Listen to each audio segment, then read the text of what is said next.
소년은 꿈을 먹고 살고 노인은 추억을 먹고 산다는 말이 있습니다. 여러분들은 어떤 꿈을 꾸고 먹고 살아오셨고 또 어떤 지금은 추억을 먹고 살고 계십니까? 꿈도 꿈 나름이고 추억도 추억 나름일 것입니다. 그러나 우리는 여전히 꿈을 꾸어야 되고 또 여전히 추억을 먹고 살아야 할 것입니다. 금년에 또 새해가 시작되어서 누구나 다 꿈을 가지고 또 그 꿈을 이루기 위해서 노력하고 있고 또 꿈을 이루었을 때 좋은 추억을 가지게 될 것입니다. 오늘 함께 읽은 사도행전 9장에 보면 사울이라는 청년이 나오는데 이 청년은 대단히 꿈이 많은 청년이었습니다. 그런데 그의 꿈은 굉장히 종교적인 꿈이고 그리고 하나님을 위한 꿈이었습니다. 그리고 그 꿈을 이루기 위해서 굉장히 열심을 내었고 또 자부심이 대단했습니다. 그러면 청년 사울의 꿈은 무엇이었습니까? 그것은 바로 예수 믿는 자들을 잡아서 죽이고 옥에 가두는 것.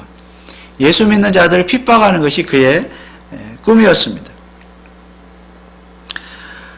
이 꿈에 대한 열심이 어느 정도로 열심이었는가 하면 오늘 본문에 보니까 예수 믿는 자들을 체포하기 위해서 잡기 위해서 이제 다메섹으로 가게 되는데 유대교의 지도자들이 대제사장이나 유대교의 지도자들이 시킨 게 아니에요. 보면 잡아와라 시켜서 간 게 아니라 본인이 스스로 대제사장을 찾아가 가지고 예수 믿는 자들 좀 잡아올 테니까 공문을 좀 만들어 주십시오. 이렇게 예수 믿는 자를 잡아오라고 하는 어떤 그런 공적인 문서가 또 있어야 유대교의 그 법으로 잡아올 수가 있었던 모양이죠. 그래서 공문을 스스로 가서 대제사장에 만들어 달라 해가지고 그 공문을 가지고 이제 예수 믿는 자들을 잡으러 가는 것을 볼 수가 있습니다. 그 정도로 그는 열심이었는데 또 그의 그 감정적인 어떤 것도 성경에 기록되어 있습니다. 사울은 유대교 신자죠. 정통 유대교 신자로서 율법에 아주 정통했고 율법을 잘 아는 사람이었고 그리고 율법에 의해서 하나님을 믿고 하나님을 잘 섬기는 그런 열혈 청년이었습니다.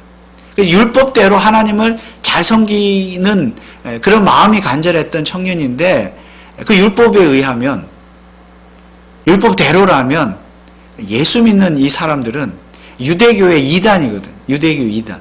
유대교에서 갈라져 나. 그러니까 이 유대교 신자 열렬 청년의 입장에서 볼 때는 이 유대교에서 갈라져 나가서 예수를 믿는 이 무리들이 너무나도 눈에 가시였고 그들을 핍박해야 되겠다. 다 잡아야 되겠다. 죽여야 되겠다. 그런 마음이 간절했던 것이죠. 심지어 그 스데반 집사님의 순교 당시 현장에 그것을 진두지휘했던 사람이 바로 사울 청년이었습니다. 그리고 이제 스데반이 죽자 사울은 본격적으로 기독교인들을 핍박하기 시작했는데 그의 마음, 심정이 어떻게 묘사되고 있는가 하면 오늘 함께 읽은 9장 1절은 이렇게 묘사를 하고 있습니다. 사울이 주의 제자들을 대하여 여전히 위협과 살기가 등등하여. 아마 눈에 아주 불을 켜고 아주 기독교인들을 잡으려고 그렇게 했고 살기가 등등해. 잡히기만 해봐라. 가만두지 않겠다는 거죠. 이처럼 예수 믿는 자들을 핍박하는 것이 청년 사울의 꿈이었습니다. 그의 소원이었습니다. 그래서 이제 공문을 받은 사울은 예수쟁이들을 체포하기 위해서 다메섹으로 출발을 했습니다. 다메섹은 수리아의 수도로서 남쪽에 지금 예루살렘에서 출발했는데 예루살렘으로부터 그 북쪽으로 약 240km, 약 150마일 정도 떨어져 있는 아주 북쪽에 있는 갈릴리 지역보다도 훨씬 북쪽에 있는 그런 도시였습니다. 왜 하필 사울은 다메섹을 타겟으로 삼았을까요? 스데반 집사의 순교 이후에 예루살렘 교회 핍박이 일었다 그랬죠. 유대인들의 핍박. 그래서 그리스도인들이 많이 흩어졌는데 핍박을 피해서 흩어졌을 때 이 북쪽에 가능하면 예루살렘에서 멀리 떨어진 핍박을 피하기 위해서 멀리 떨어진 북쪽의 다메섹이라고 하는 이스라엘 땅은 아니죠. 그 지역으로 피신을 갔던 것이죠.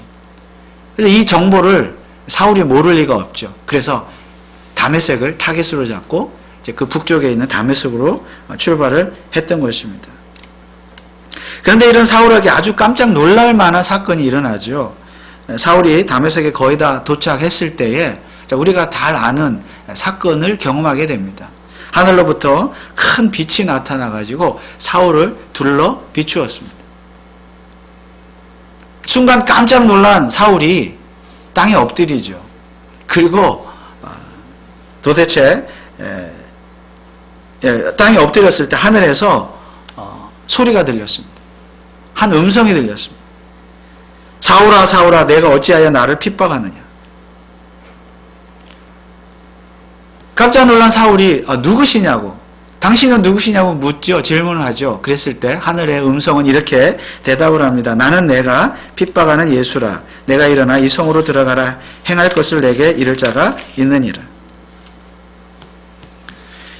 하늘로부터의 음성을 들은 사울은 빛 때문에 앞을 보지 못하게 되었고 결국은 함께 동행했던 그 사람들의 손에 이끌려서 다메섹에 들어가게 되었습니다. 이러나 저러나 사울은 다메섹에 들어갔습니다. 꿈이 이루어졌죠. 다메섹에 가는 게 꿈이니까.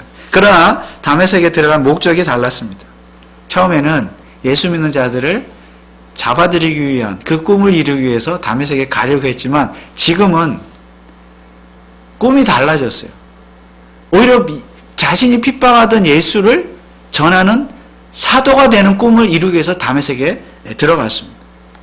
물론 현재 상태로 사울은 아직 자기 앞에 어떤 일이 일어날지 알지 못했습니다. 무엇을 해야 될지 알지 못했습니다. 왜냐하면 당장 앞도 보지 못한, 눈이 멀었기 때문에, 앞도 보지 못하는 상황이기 때문에 당장 무슨 일을 어떻게 해야 될지 몰랐지만 그러나 결과적으로 그의 꿈은 달라졌습니다. 그러면 여러분, 사울이 들은 음성은 누구의 음성이었습니까? 바로 예수 그리스도의 음성이었습니다. 부활하신 예수님께서 사울을 친히 만나 주셨던 것입니다. 사울과 함께했던 사람들은 소리만 듣고 아무도 보지 못했다고 했습니다. 그들은 어떤 소리만 들었다는 것은 정말 어떤 소리만 들었지 그 소리가 어떤 뜻을 가진 언어인지는 이해하지 못했다는 것이, 오직 사울만 그 말을 음성으로 알아들었다는 거죠. 이건 굉장한 영적인 특별한 체험이었습니다. 이는 부활하시고 승천하신 예수님께서 초자연적인 방법으로 사울을 만나 주셨음을 의미합니다. 또한 함께 갔던 사람들은 아무것도 보지 못했다고 했는데 그 말은 사울은 예수님을 보았다는 뜻입니다. 물론 실제로 예수님의 형상을 보았느냐, 그가 빛을 보았다는, 빛 가운데 예수님의 형상을 볼 수도 있었겠죠. 그렇다면 사울은 소리도 듣고 눈으로 보기도 하고 시각적으로 청각적으로 예수님을 보고 들었다는 것입니다. 분명한 것은 사울이 예수님을 만났다는 것이, 보았다는 것이, 들었다는 것이에요. 그러나 모든 성경이 다 그렇듯이 사도행전의 주인공은 사람이 아니라, 사울이 아니라 성령님이십니다. 특별히 오늘 이 시간에 다메섹 도상에서 사울의 체험 역시 그 주인공은 성령님이신데 부활하신 예수님이 나타나셨기 때문에 성령님은 예수의 영이잖아요. 그러므로 이 만남의 주인공은, 주체는 사울이 아니라 바로 예수 그리스도이십니다. 사울과 예수님이 만났을 때 사울이 예수님을 만나려고 해서 만난 것이 아니라 예수님이 사울을 만나 주셨다는 것입니다. 사실 사울은 예수님을 만날 생각도 없었어요. 의도도 의지도 없었고 만나고 싶지도 않았습니다. 예수 믿는 자들을 죽일 생각만 가득했기 때문에 그가 예수님을 이미 죽었으니까, 부활하고 승천했으니까 만날 수도 없겠죠. 예수님을 만날 가능성은 0%입니다. 그런데 예수님은 사울을 만나 주셨습니다. 왜 만나 주셨습니까? 다 다메섹에 피신해 있는 그리스도인들을 보호해 주시기 위해서 사울을 만나 주셨을 수도 있습니다. 또한 사울이라는 한 청년을 구원해 주시기 위해서 만나 주셨을 수도 있습니다. 다 맞는 말입니다.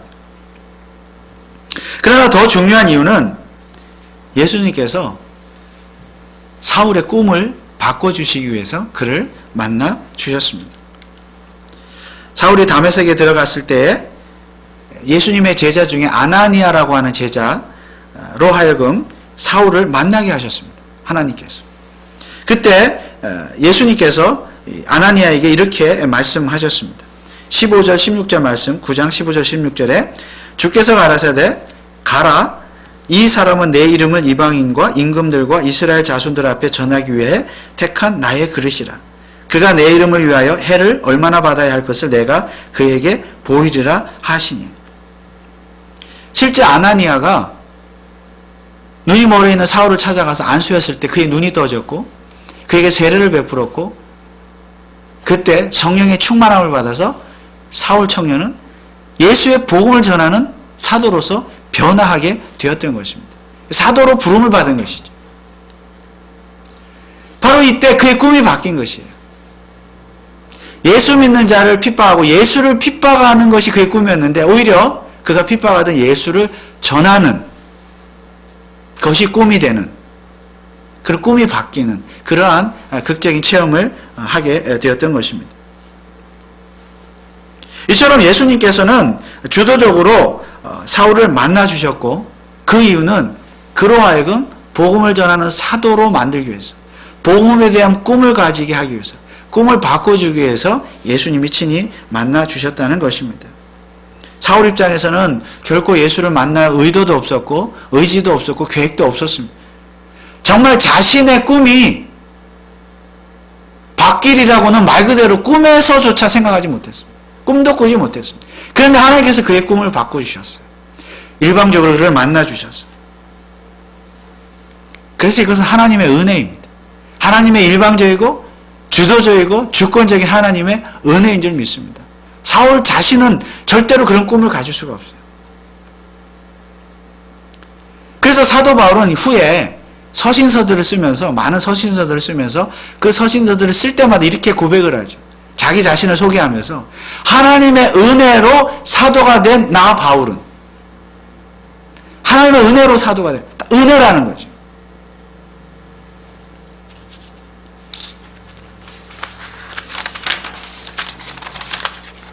그래서 사도 바울을, 이제 나중에 이름이 바울이 되죠.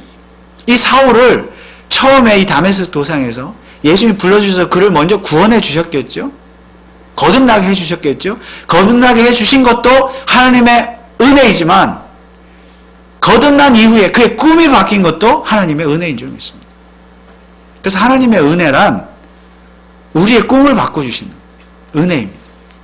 우리를 구속하시고 구원하시고 죄 가운데서 구원해 주신 것, 하나님 자녀 삼아 주신 것도 큰 은혜이지만 우리가 살아가면서 우리의 꿈을 바꿔주시는 것도 하나님 은혜입니다.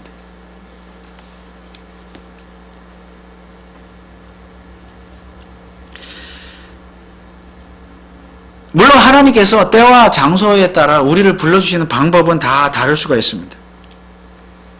저와 여러분들 처음 구원하실 때 여기 계신 분들, 모든 분들 때와 장소, 방법이 다 달랐을 것입니다.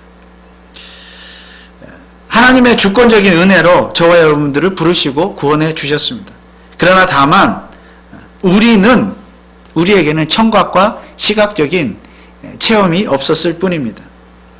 물론 우리도 그런 체험을 할 수가 있어요. 정말 예수님을 볼 수 있어요. 그런 분들이 있잖아요. 뭐 꿈에서 볼 수도 있고 환상 속에 볼 수도 있고 형상을, 어떤 음성을 들을 수도 있습니다. 그러나 그러한 체험을 우리도 할 수가 있지만은 그러한 체험은 일반적인 현상은 아닙니다. 즉 사울이 하늘로부터 빛을 보고 음성을 들었다고 해서 모든 사람들이 예수를 믿을 때 무슨 빛을 보고 음성을 들어야 하는 것은 아닙니다. 그래야 할 필요도 없습니다. 또 모든 사람이 꿈이 바뀔 때, 어떤 비전을 가질 때, 꿈이 바뀔 때 어떤 뭐 이상한 것을 보고 환상을 보고 이상한 소리를 듣고 그래야 되는 건 아닙니다. 또한 사울은 빛을 본 후에 사흘 동안 앞을 보지 못했다고 했죠. 다메섹에서 만난 아나니아가 안수하자 다시 볼 수 있게 되었습니다. 여러분, 그렇다고 해서 모든 인간이 처음 예수를 믿을 때 다 눈이 멀어야 합니까? 다 눈이 머셨습니까? 사흘 동안? 어떤 꿈을 가지고 비전을 가지고 꿈이 바뀔 때에 우리도 다 눈이 멀어야 됩니까? 그렇지 않습니다. 사울만의 특별한 체험이죠. 그러므로 오늘 저와 여러분들이 사울이 체험한 것과 같은 그런 체험을 우리가 하지 못했다고 해서 내가 구원받지 못했다, 혹은 내 믿음이 참 약하다, 뭐 가짜 믿음이다, 전혀 의심할 필요가 없습니다. 혹은 내가 가진 꿈이 잘못된 꿈인가, 정말 나는 꿈이 있는 사람인가 의심할 이유도 없습니다. 그러나 어떤 사람이 정말 예수 믿어 구원받은 자가 분명하다면, 변화받은 자가 분명하다면, 구원받은 하나님 백성이 분명하다면 어떤 눈에 드러난 변화가 나타나게 되어 있습니다. 특별히 꿈을 가진 자는 눈에 나타나는 변화가 나타나게 되어 있습니다. 왜냐하면 자기 혼자 예수를 보았다? 예수의 음성을 들었다? 아무리 말해봐야 소용이 없는 것입니다. 사울과 함께 다메섹으로 가던 일행들도 하늘로부터 무슨 소리를 듣기는 들었어요. 아마 빛을 보기는 보았을 것입니다. 그렇지만 그들은 예수를 만나지도 듣지도 보지도 못했습니다. 그러니까 어떤 소리를 들었다 봤다 이 자체가 중요한 것은 아니지요.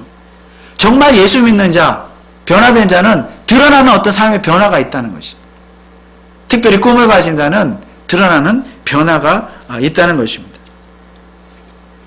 그러면 예수 믿는 자, 특히 꿈이 있는 자는 어떤 변화가 나타나야 합니까? 기도. 특별히 회개하는 기도의 모습이 나타나야 합니다. 여러분, 사울이 다메섹에 있는 사흘 동안 앞을 보지 못했다고 했는데, 여러분, 이 앞을 보지 못한 사흘 동안 청년 사울은 무엇을 했습니까? 여러분이 앞을 보지 못한다면 사흘 동안 무엇을 하시겠습니까? 예수님께서 아나니아에게 미리 그 사울을 가서 만나라고 말씀하시면서 미리 이렇게 말씀하셨습니다. 9장 11절 12절 말씀에 주께서 가라사대 일어나 직가라 하는 거리로 가서 유다 집에서 다소 사람 사울이라 하는 자를 찾으라. 저가 기도하는 중이다. 뭐였다고요? 기도하는 중이다. 저가 아나니아라는 사람이 들어와서 자기에게 안수하여 다시 보게 하는 것을 보았느니라 하시거늘. 아나니아에게 기도하고 있는 사울을 가서 만나라 그랬습니다. 이처럼 사울은 사흘 동안 기도하고 있었는데, 여러분, 이때 사울은 무엇을 기도했을까요?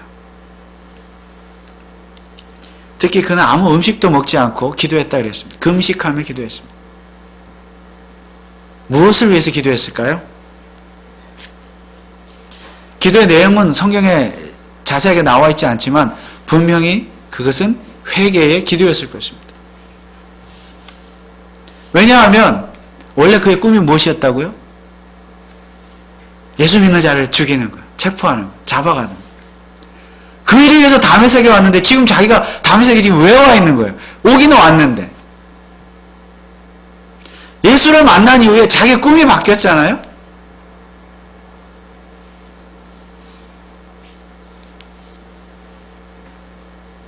그래서 부활하신 예수님께서 그 빛 가운데 나타나셔서 사울아 사울아 내가 어찌하여 나를 핍박하느냐, 나는 네가 핍박하는 예수다, 이렇게 말씀하셨을 때 그는 무엇을 깨달았을까요?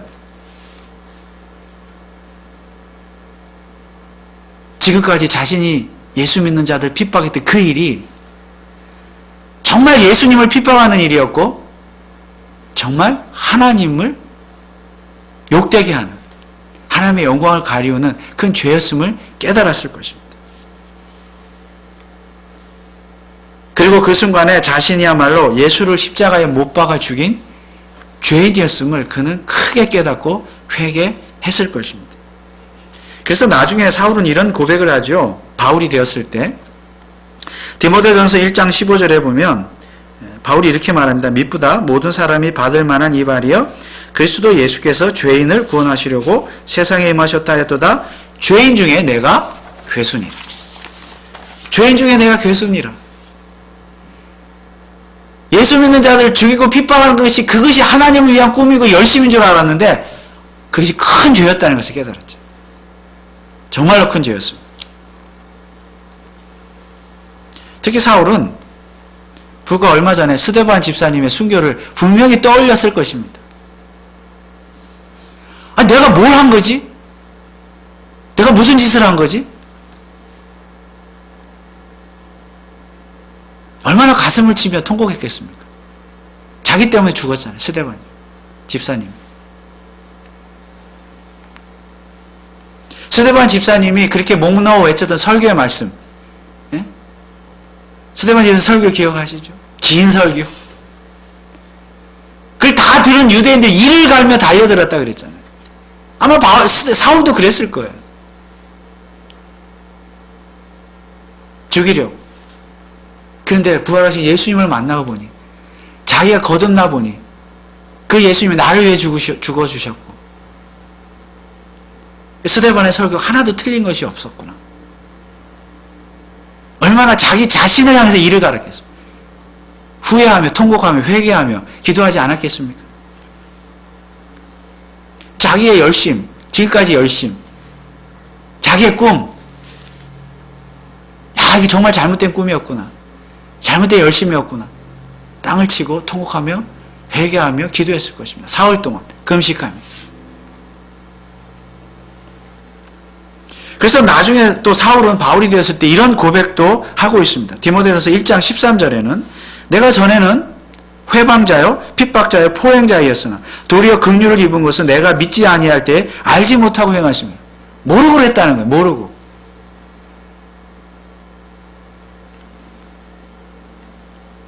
스데반 집사 죽인 것도 예수 믿는 자 핍박한 것도 살기 등등한 것도 다 모르고 그랬다. 여러분 오늘도 오늘날 우리들도 저와 여러분들도 우리가 회개하며 기도해야 될 것 중에 하나가 뭐냐면 모르고 행한 죄입니다.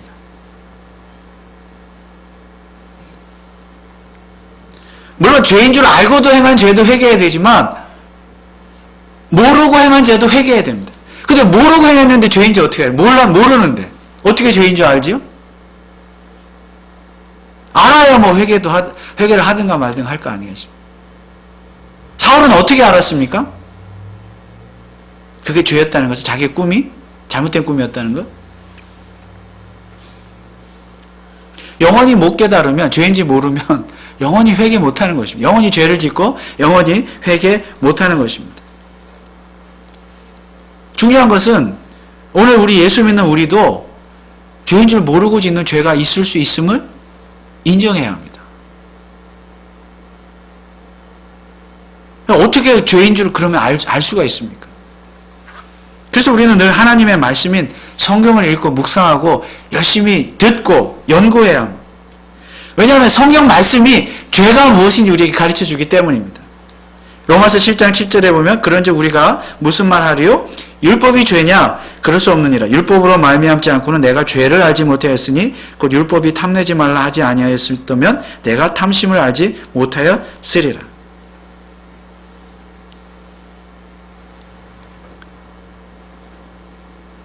성경 말씀을 알면 알수록 죄가 드러나는 것이죠.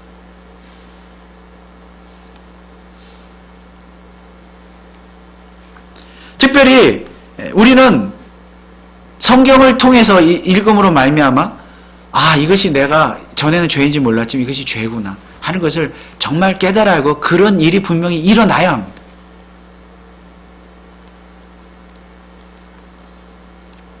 사울은 정말 예수 믿는 자들을 핍박하는 일이야말로 하나님께서 기뻐하시는 옳은 일이라고 굳게 철석같이 믿었습니다.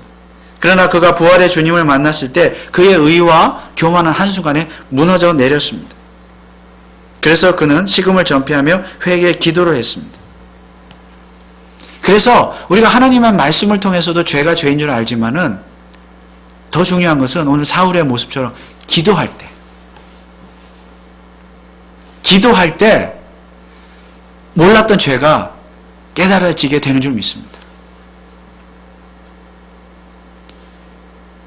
특별히 꿈에 관해서 사울은 자신의 과거의 꿈이 정말 하나님을 위한 꿈인 줄 알았지만 기도하는 중에 그것이 잘못된 꿈이었음을 알았다는 것, 깨달았다는 것, 회개했다는 것이죠. 오늘 우리에게도 꿈이 있고 소망이 있습니다. 여러분들에게도. 모든 꿈과 모든 소망이 하나님께서 기뻐하시는 것은 아닐 것입니다. 내가 볼 때는 옳은 것 같지만 아닐 수 있다는 거예요. 그걸 어떻게 깨달을 수 있습니까? 기도할 때. 그래서 기도하는 사람은 정말 하나님의 뜻에 합당한 꿈을 가질 수가 있는 것입니다. 교회 안에 정말로 열심히 신앙생활하는 교인들 많이 있습니다. 열심히 주의를 지키고 예배드리고 기도에 참석하고 봉사하고 섬기고 헌금 생활도 하고 성경 공부도 하고 선교하고 이렇게 하는 것도 금년 한 해 이렇게 하겠습니다. 하나님 열심히 신앙생활을 하겠습니다. 하는 것도 어쩌면 우리의 꿈일 수 있고 열심일 수 있습니다. 그렇게 해야 되죠. 그러나 그 꿈과 열심이 어떨 때는 우리도 모르게 짓는 죄가 될 수도 있다는 말씀이에요. 그 꿈이 누구를 위한 꿈이냐? 그 열심이 누구를 위한 열심이냐? 결과적으로 사울처럼 예수 믿는 성도를 죽이고 교회를 어렵게 하고 예수를 핍박하는 그러한 결과로 나타나는 꿈과 열심일 수도 있다는 말씀입니다. 여러분 사울이 아나니아의 안수로 인하여 보게 되었을 때 그가 행했던 일이 무엇입니까? 자 9장 19절 20절 말씀에 보면 음식을 먹음에 강건하여 지니라 사울이 다메섹에 있는 제자들과 함께 며칠 있을 때 즉시로 각 회당에서 예수의 하나님의 아들이심을 전파하니 음식을 먹고 금식 후에 음식을 먹고 좀 회복한 후에 즉시로 복음을 전했다. 그리고 그 결과가 무엇입니까? 22절에 사울은 힘을 더 얻어 예수를 그리스도라 증명하여 다메섹에 사는 유대인들을 굴복시키니라. 굴복시켰다는 말이 중요한 단어죠. 굴복. 복음으로 유대인들을 굴복시켰다. 복음을 전해서 그들로 하여금 예수를 믿게 했다 그 말이에요. 또한 31절 말씀에 보면 그리하여 온 유대와 갈릴리와 사마리아 교회가 평안하여 든든히 서가고 주를 경외함과 성령의 위로로 진행하여 수가 더 많아지니라. 여기서 중요한 단어는 평안입니다. 복음을 전해서 많은 사람들이 예수를 믿게 되었고 교회가 부흥하게 되었고 그리고 교회가 평안해지기 시작했다는 거예요. 교회가 평안해졌다. 외적으로는 복음을 전파하고 내적으로는 교회가 평안해졌다. 그래서 성도의 꿈은 신앙생활 열심히 하는 거 좋지만 그것이 헛된 꿈이 되지 않게 하려면은 우리의 열심이 우리의 꿈이 외적으로는 복음 전파로 나타나야 되고 내적으로는 교회 평안으로 나타나야 된다는 말씀입니다. 아무리 우리가 열심을 내고 교회 생활 열심히 하고 뭔가는 열심히 하는데 복음은 전파되기는 그냥 나 때문에 복음이 가로막히고 복음 전파가 방해를 받고 저 사람 같은 나 예수 안 믿을란다. 그런 말이 나오면 복음을 전하는 거 아무 의미가 없죠. 전할 수도 없고 뭔가 열심히 봉사하고 섬기 교회를 하는데 그 사람 때문에 교회가 평안이 없어요. 오히려 불화가 생기고 화목하지 못하면 그런 열심과 꿈은 잘못된 것이라는 거죠.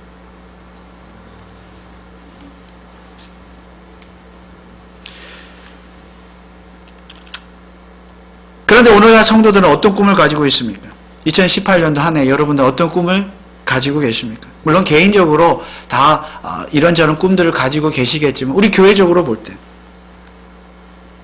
우리가 이 한 해를 다 지나갈 때는 우리는 어떤 추억을 먹으면서 한 해를 마무리하시겠습니까? 꿈을 먹고 살고 추억을 먹고 산다 했는데 꿈이 있는 자가 추억을 먹는 것이죠. 그렇다면 우리는 어떤 꿈을 가지고 어떤 추억을 또 가져야 할 것입니까? 사울에게는 청년이었던 자신의 과거에 대한 추억이 별로 좋은 추억은 아니었습니다. 앞서 말씀드린 것처럼 그는 자기 자신이 과거를 돌아볼 때 나는 괴수죄인이었다. 교회를 비판하고 회방하는 자였다. 사실 이건 별로 좋은 추억은 아니잖아요. 가슴 아픈 추억입니다. 이처럼 잘못된 꿈은 잘못된 추억을 낳습니다. 그리고 잘못된 열심도 잘못된 추억을 낳습니다. 그러나 잘못된 꿈과 열심이라 할지라도 다 나쁜 것만은 아닙니다. 나쁜 추억을 낳는 것은 아닙니다. 왜냐하면 그리스도인에게는 오늘 저와 여러분들에게 회개라고 하는, 회개의 기도라고 하는 특권이 주어졌기 때문입니다. 우리가 하나님 앞에 잘못된 꿈과 열심에 대해서 회개의 기도를 드릴 때 하나님께서 우리를 긍휼히 여기셔서 우리의 마음을 변화시키셔서 우리의 꿈을 바꾸시고 정말 하나님께서 기뻐하시는 그 꿈을 이루게 하심으로 말미암아 우리로 하여금 좋은 추억을 갖게 해 주신다는 말씀입니다. 그래서 사울은 나중에 자신의 과거를 추억할 때에 결코 나쁜 기억으로만 추억하지 않았습니다. 오히려 하나님의 은혜에 감사했습니다. 자기는 나쁜 사람이었지만, 죄인이었지만은 자기가 그렇게 회개하고 기도하고 자기를 변화시켜 주신, 기도를 통해서 변화시켜 주신 그 하나님의 은혜에 감사하면서 과거를 추억했습니다. 그리고 그것이 진짜 추억인 줄 믿습니다. 여러분, 우리의 추억이라는 건 좋은 것도 있고 나쁜 것도 있겠지만 나쁜 추억이 좋은 추억이 되려면 어떻게 해요? 지금 현재 우리에게 어떤 잘못된 꿈과 욕망은 없는지, 열심은 없는지 그것을 돌아보면서 회개할 때 하나님께서 그 꿈을 바꾸셔서 좋은 추억으로 만들어주신 줄 믿습니다. 또한 사울은 사흘 동안 금식 기도할 때 스데반 집사의 마지막 기도, 죽어가면서 마지막 기도했던 그 기도를 분명히 그 자신이 회개 기도할 때 떠올렸을 것입니다. 기억했을 것입니다. 스데반 집사님이 마지막에 뭐라고 기도하고 숨을 거두었습니까? 주여, 이 죄를 저들에게 돌리지 마옵소서. 청년 사울은 나중에 이 스데반의 기도가 바로 자기 자신을 위한 기도였음을 깨달았습니다. 그리고 그 기도가 정말 자기에게 이루어졌음을 깨달았습니다. 스데반은 사울의 구원을 위해서 구원을 기도하며 죽었고 그 기도가 자기 자신에게 이루어졌다는 말씀이죠. 이처럼 추억이란, 이것이 추억인데, 추억이란 하나님께서 우리의 인생에 개입하셔서 우리의 인생을 어떻게 바꾸시고 어떻게 인도하셨는가를 깨닫는 것이 바로 추억입니다. 근데 그 추억은 누가 만들 수 있어요? 기도하는 자. 기도할 때 다 깨달아지는 것이죠. 아, 그 기도가, 그 누군가의 기도가 과거에 어떤 일이, 아, 이렇게 해서 나에게 오늘 이렇게 이루어졌구나. 하나님께 감사할 수 있죠. 그래서 그것은 좋은 추억이 될 수 있는 것입니다. 그래서 좋은 추억이란 오늘 현재 나의 꿈을 수정하는 일에서부터 시작합니다. 그리고 그 일도 기도할 때만 가능합니다. 하나님께서 좋은 꿈을 주시고자 하는 사람은 반드시 기도하게 되어 있습니다.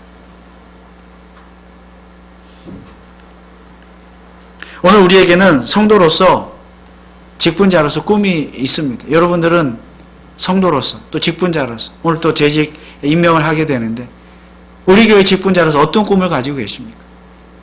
각기 맡은 바 우리가 하나님 앞에 충성을 다해야 될 것인데 그것이 크든 작든 작은 일 하나라도 그것을 통해서 하나님의 영광이 드러나고 복음이 전파되고 교회가 평안해지는 그 일을 위해서 우리가 쓰임받는 그 꿈을 가지시고 그 꿈을 위해서 노력하시는 저와 여러분들 되시길 주님의 이름을 축원을 드립니다. 만약 그렇지 않고 그것이 나의 욕심, 나의 욕망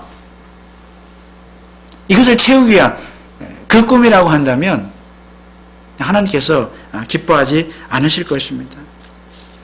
오늘 우리가 직분자로서 하나님 앞에 복음 전파와 교회의 평안을 위해서 쓰임받는 그 꿈을 가진 가지고 그렇게 열심히 교회를 섬기고 또 봉사하게 된다면 작은 일 하나라도 장차 금년 한 해뿐만이 아니라 장차 먼 훗날 우리가 과거를 돌아볼 때, 오늘을 돌아볼 때 우리의 모습이, 우리의 교회의 모습이 정말 좋은 추억거리가 되게 되는 줄 믿습니다. 그리고 그때 하나님께 정말 그랬구나. 그때 하나님께서 나의 욕심을 이렇게 바꿔주셨구나. 헛된 꿈을 바꿔주셨구나. 그 하나님의 은혜를 감사하면서 찬양하면서 정말 하나님의 그 사랑과 그 은혜와 그 모든 것들을 추억하는 그런 날이 우리에게 오게 될 줄 믿습니다. 누구에게? 기도하는 자에게. 그래서 기도하면서 우리의 꿈을, 우리 교회의 꿈을 이루어가신 저와 여러분들 되시기를 주님의 이름으로 축원을 드립니다. 기도하겠습니다. 하나님 아버지, 사울이 과거에는 자신의 꿈이 정말 옳은 것인 줄 알았지만 예수 그리스도를 만난 이후에 그 꿈이 바뀌었습니다. 하나님, 우리가 또 예수를 믿는다고 하지만 때로는 우리의 꿈과 열심이 내 이익과 욕심과 욕망 때문에 생기는 것인 줄 또 믿습니다. 우리는 옳다고 하지만은 그것이 결국은 하나님의 영광을 가리우고 또 복음이 전파되는 일을 방해하고 또 교회가 평안한 것을 방해하는 일이 될 수도 있음을 깨닫고 우리가 늘 하나님의 뜻에 합당하고 또 복음 전파와 교회 평안을 위해서 유익한 꿈을 꾸고 그리고 그 꿈을 위해서 열심을 내는 주의 백성들 되게 하옵소서. 그리고 그 일은 항상 기도하는 자들을 통해서 이루어진 줄 믿고 우리 교회가 기도하는 교회가 될 수 있도록 축복하여 주옵소서. 감사를 드리며 예수 그리스도의 이름으로 기도하옵나이다. 아멘.